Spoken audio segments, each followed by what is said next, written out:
Kalau tidak 30% perempuan, otomatis dia akan gugur. Saya Samsudin Alimsyah, mari kita bicarakan demokrasi.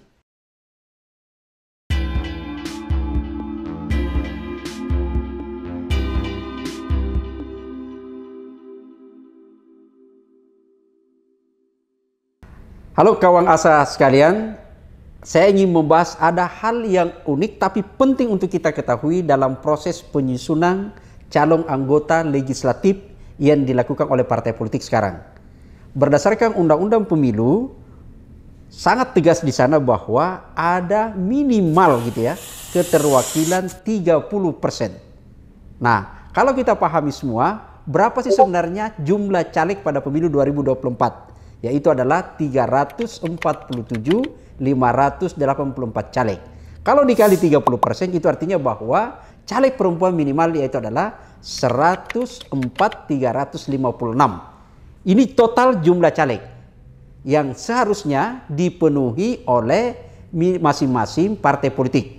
Jadi misalnya analoginya begini.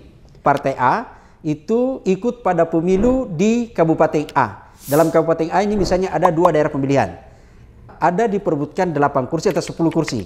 Maka dari 10 kursi partai itu harus mengajukan minimal 3 perempuan. Apabila ternyata dia hanya mendapatkan 2 perempuan caleg, maka yang bersangkutan tidak boleh ikut pemilu di daerah pemilihan bersangkutan.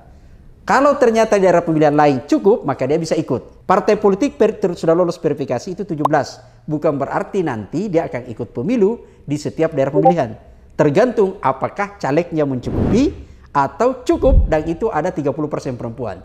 Kalau tidak 30% perempuan, otomatis dia akan gugur. Nah, kawan asa, kita harus pantau betul.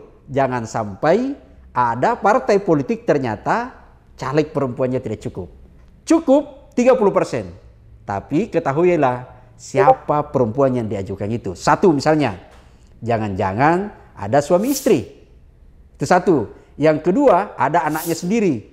Yang ketiga itu adalah istri ketua partai politik atau justru istri bupati dan macam-macam situ. Semua ini penting kita awasi untuk berkaitan pada soal pantas dan tidak pantas. Tapi di luar itu adalah itu membuktikan bahwa sesungguhnya partai politik yang bersangkutan tidak pernah melakukan proses kaderisasi. Sekali lagi kawan asa, pemilu ke depan kita harus memantau, kita harus mengawasi proses pemilu. Karena pemilu ini adalah momentum untuk kita bisa melahirkan wakil rakyat yang berkualitas, yang bisa memperjuangkan, memperbaiki nasib kita. Tidak boleh lagi ada jalanan yang berlubang itu viral.